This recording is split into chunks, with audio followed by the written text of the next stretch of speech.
daleen ak jàmm ci seen numéro Eco Covid 19 altine juróom benn fan ci weeru avril am nañ ñeenti cas positif ñetti cas contact benn cas bu jóge ci transmission communautaire am na fukki nit yu ñu hospitalisé woon yoo xam ne wér nañu fi mu toll nii réewum Sénégal moo ngi toll ci ñaar téeméer ak ñaar fukk ak juróom benn cas positif juróom ñeent fukk yeeg ñaari wér nañ ñaar si ñoom faatu nañ benn évacué nañ ko téeméer ak fanweer ak benn ñoo ngi lañuy faj ba tey. fii ci Sénégal bëri na loolu ay école de formation yoo xam ne dañuy tàggat ñiy nekk ci këru docteur yi infirmier yi ñoom ñoo nekk ci kanamu xeex bi nga xam ne ni moom la ñuy xeex jàngoroy feebaru coronavirus école yi war a dugal seen loxo bu baax ci xeex mi ba tax na tey jii ñoo ngi fiy dalal ki nga xam ne ni moo di Ibrahima Coulibaly nekk njiitu IUSP.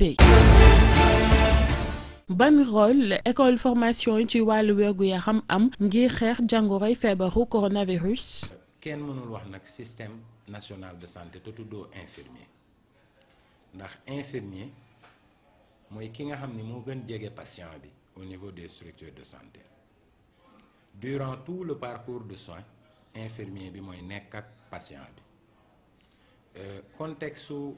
crise bi ñu nekk muy crise sanitaire bi nga xam ni ñi lëmb na àdduna infirmier yi fii la ñu gën important wi pour favoriser l'accès aux soins sur toute l'étendue du territoire national. tëral ngeen benn plan communal lan moo ko tax a jóg yan mooy ponk yu am solo yi nga xam ne ni plan bi dina ko jël en compte. chance bu ñu am sax ñun Afrique ak Sénégal particulièrement moom mooy que ni yeneen dëkk yi foofu la feebar bi njëkkee te dëkk yooyu ku ci nekk rek am na ay stratégie yoo teg am na yu marché am na yu marché wul étude comparative boobu nag ñun def nañ ko gis ni que soo jëlee dëkk bu mel ni Corée du Sud ñoom demuñu ci confinement waaye teewul dañu prôner pour recommandation OMS yooyu à savoir dépistage massif des cas suspects. stratégie am na ay mesures yu ñu jël mesures yooyu baax na madame xam nga prévention dafa am waxtu boo xamante ni waxtu boobu lañ koy def ñun yéex nañ jóg ci prévention loolu nag du fautu état suñu faute la ñun ñëpp. ndax comme j'ai l'habitude de dire les gouvernants sont à l'image de la nation bi ñu déggee corona Chine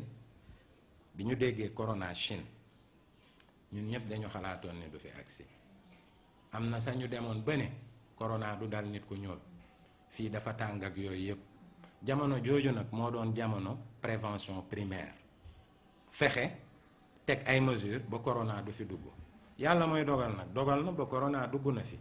bi mu fi duggee vous savez la prévention est moins coûteuse que la prise en charge lépp ñu amoon en possession en termes de ressources en termes de stratégie dañ ko naroon yépp jël matuwaay yu mot sëkk pour jéem fi génne définitivement corona bi mu nekkee benn ñaar. looloo tax bi ñu analyser mooy mesure de surveillance épidémiologique yooyu ñu ne lii kat baax na lool buñ ko bàyyi de waaye mun nañu def lu gën ñu proposer leen des stratégies avancées yooyu lan la woon moom mooy que ni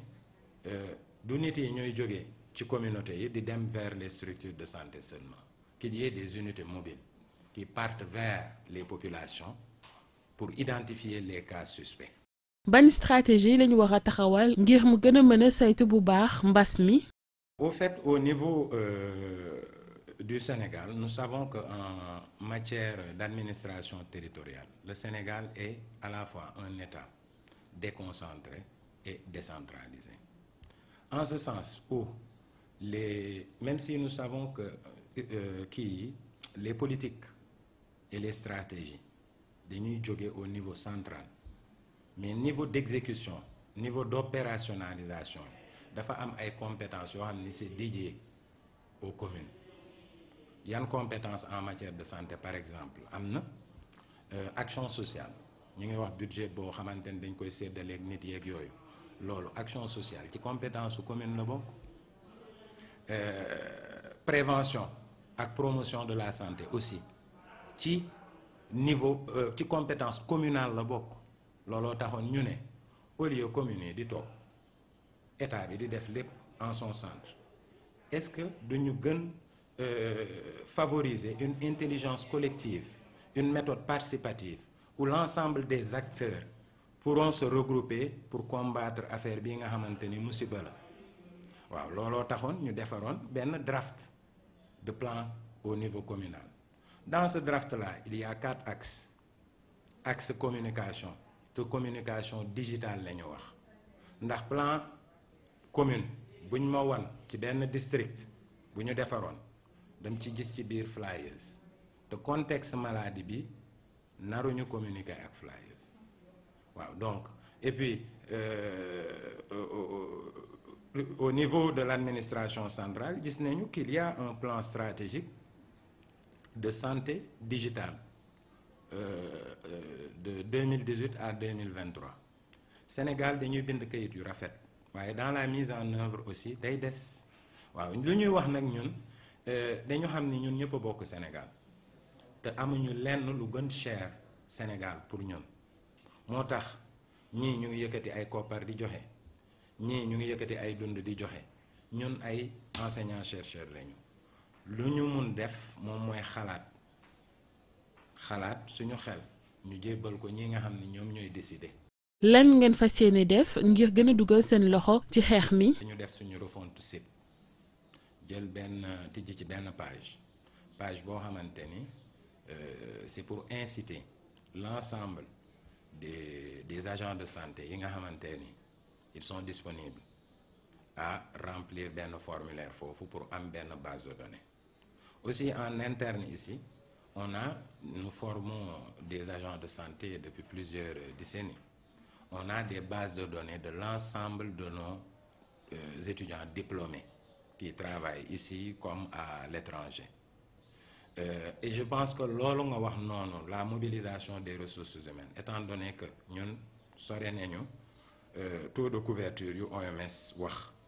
c'est quelque chose boo xamante ni c'est primordial. Et en ce sens, ñun au niveau de notre site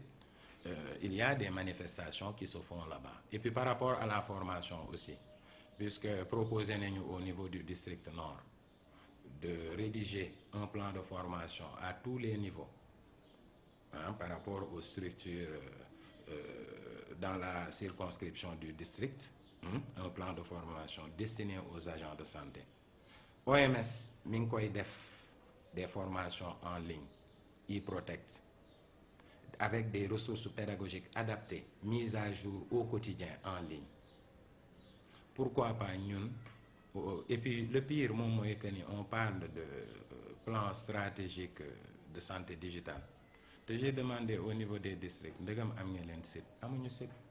Et on parle de téléconsultation, de e-santé, de toutes ces choses-là. Donc je me dis que ni au sortir de cette crise ñu ngi koy ñaan yàlla de ndax ñaan rek dañu mën ak xalaat loo xamante ni mën nañu sauver suñu askan. Notre pyramide sanitaire doit tirer les leçons pour permettre le renforcement de nos plateaux techniques à tous les niveaux et le renforcement en termes de ressources qualifiées de prestataires de soins pour rendre accessibles les soins sur toute l'étendue du territoire national. comme niñ koy faral di waxee dee leen faral di jëfandikoo yenn matuwaay yi ngir mucc ci feebar bi ñu naan coronavirus di faral di raxas say loxo ak ndox ak saabu wala nga jëfandikoo li nga xam ne ni moo di gel hydroalcoolisé ngay faral di jëfandikoo mouchoir à jeter ngir mën a sëkkat wala sax ngay ñandu te soo si paree ba noppi na nga ko sànni. soo amul mouchoir sooy faral di sëkkat wala di cooli na nga ko def ci sa conc bu dee nag dangaa bëgg gën a sàmm sa bopp mën nga tamit di jëfandikoo ay masque yoo xam ne méngoog na digle docteur yi. di leen jaajëfal ci teewlu bi ma leen di jox dig daje suba incha allah pour beneen numéro Eco Covid 19.